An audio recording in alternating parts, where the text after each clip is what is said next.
What's going on, everybody? Josh Callaway here with AllSooners, and alongside by John Hoover, Ryan Chapman at the stadium in Norman, where the Sooners have hit their first speed bump. They lose tonight at home to Kansas State, 41-34. It doesn't matter, coaches, players, the venue. Kansas State has just got the sauce to beat Oklahoma, fifth time since 2012, which is an insane stat. They win again tonight. Where do you want to start, Hoove? I'll let you dive in. Defensively, Adrian Martinez killed him. Deuce Vaughn killed him. It was rough. So much bad tackling.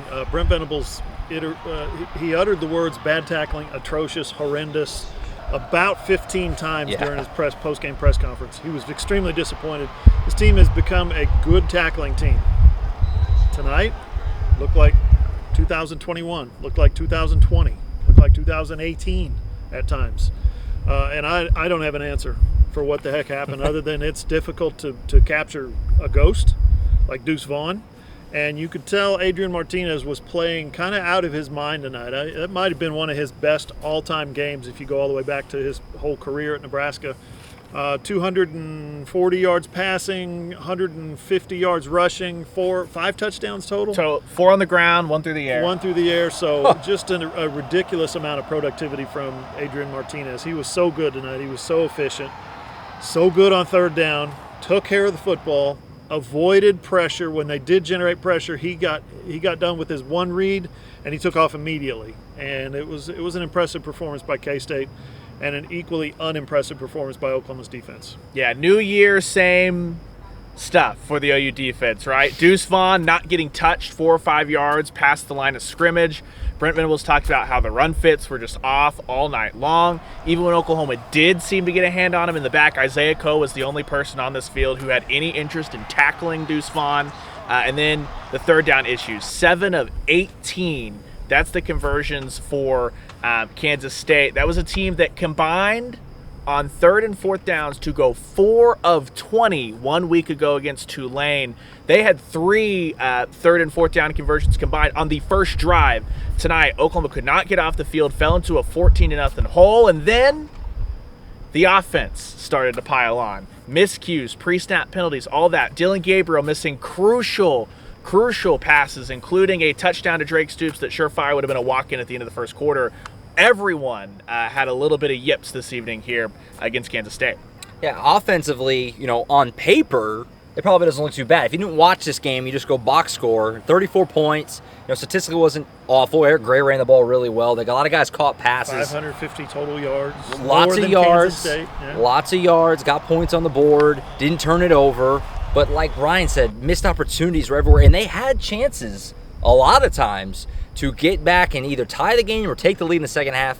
Just never could do it. As good as Kansas State was on third down and fourth down, Oklahoma was as bad on third down. And a lot of those were throws from Dylan Gabriel to his receivers. He missed Drake Stoops twice on what would have been a fourth down conversion and a long touchdown. You can't do that. I asked Dylan Gabriel a comment that Marvin Mims made a couple of weeks ago. He said, when you're all alone as a receiver and you look up and the ball's in the air and you're wide open, he said, it's a lot harder to catch that ball than you think because you're just like, oh, my God, please don't drop it. And I asked Dylan, is it sort of that way with quarterbacks? When you see a guy that wide open, do you get a little tight saying, don't overthrow him, don't underthrow him? Dylan tonight twice missed his target. That was a tough one because Eric Gray was running the football great. I thought the Sooners were running the football with purpose, running with attitude, and K-State, he was making K-State tacklers miss. Marvin Mims had a couple of big catches. Theo Weiss had a couple of big catches, a couple of long touchdowns. It's just when it's time to be precise, when it's 3rd and 4 or 4th and 2, or you got a guy wide open and you miss him and you miss him and you miss him, those are backbreakers. Yeah, I mean, is it fair what Dylan Gabriel's being compared to, the Baker Mayfields, the Kyler Murrays, the Jalen Hurts? Yeah. Probably not, but the popular saying around here, right, best is the standard. We've seen that standard on this field in years past. That's what Dylan Gabriel has to live up to. This is a very good Kansas State defense. Oklahoma averaged 6.5 yards a carry. They only took 1 sack. We talk so much. Everyone talks so much coming into this game. Offensive line. How's it going to hold up? Brent Venables said that Dylan Gabriel played well enough to win this game, but he did not play well enough in the biggest moments, and that is what the elite Oklahoma quarterbacks have given. That was the difference missing tonight for a defense that was giving him no relief. Yeah, Gabriel wasn't bad tonight. Could have been better, obviously. Missed some bad throws, and it was just, you can't really pin it on any one guy or any one area of the So many team. pre-snap penalties, Oh. late hit penalties, face mask penalties. Brent Venables said you're out of position.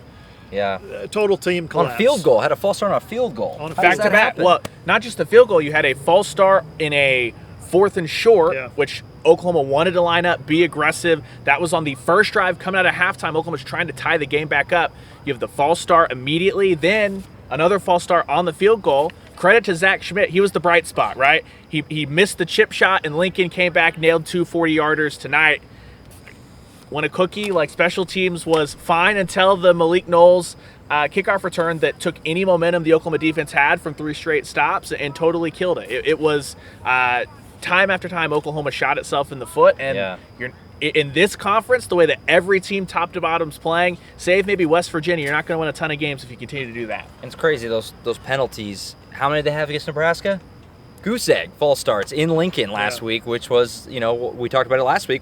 It was a zoo in there, and you're at home tonight and having all those mistakes. It's just hard to wrap your brain around. So I guess my question now, and what a lot of Oklahoma fans are probably wondering, where do you go from here? Fort Worth, you got TCU next week. 11 a.m. They won again today at SMU. They're undefeated so far. Haven't exactly played a murderer's row, but they won in SMU today in Dallas, a big rivalry game. Again, it doesn't feel like there's any one area that you say played horrible tonight. Definitely nobody played good tonight, and you lose. Where do you go from here if you're Oklahoma? How bad is this? How dire is it? It's pretty dire in our eyes. These guys, though, whether they win this game or lose this game, they got to go in, go to practice, get back in the lab, they say, and refocus on TCU. It's as simple as that. Yeah. It's a lot harder than that, but it is as simple as that. They've got a lot of things to fix. I asked Marvin Mims, do you attack all the little things that the coaches are going to point out to you on Sunday and Monday? And do you attack and address and try to repair those things? Or do you just say, let's keep doing what we do, it's TCU?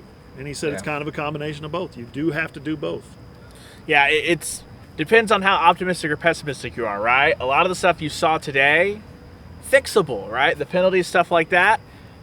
Oklahoma's played 3 games in this building this year. We've seen procedural problems, false starts, both times they've played here in Norman. We've seen Dylan Gabriel miss not just throws, but touchdown throws in 3 straight games. Didn't matter against Kent State, didn't matter against Nebraska. It matters when you play real living, breathing teams like K-State. So at what point does that become the pattern, or do you still put all your eggs in the it's fixable basket? I'm not sure. The one good thing coming out of this, I thought the offensive line played really well against a defensive front that frankly was concerned they were going to gobble them up. So can that group kind of button up those pre-snap penalties? We'll see, but they were good the last time they went on the road. I tried to ask Dylan Gabriel, is that some kind of focus in practice? And he was just like, you focus on it every week. So not something that they're putting extra emphasis on. We'll see if the noise machine, that Super Bowl noise they piped in, if that's the key, the silver bullet to kind of eliminating these false start penalties.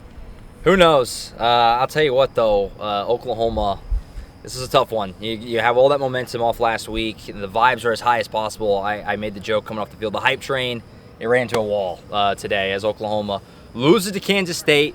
We really are just scratched the surface on digesting this game, so be sure to keep up with AllSooners.com.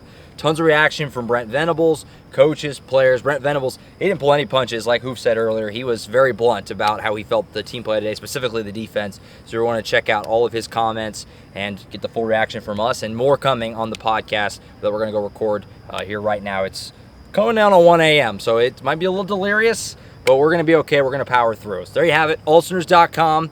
Fort Worth next week. Tons of coverage, and we'll preview that one in the week ahead, leading up to OU and TCU. That's it for now. For Ryan Chapman and John Hoover, I'm Josh Callaway.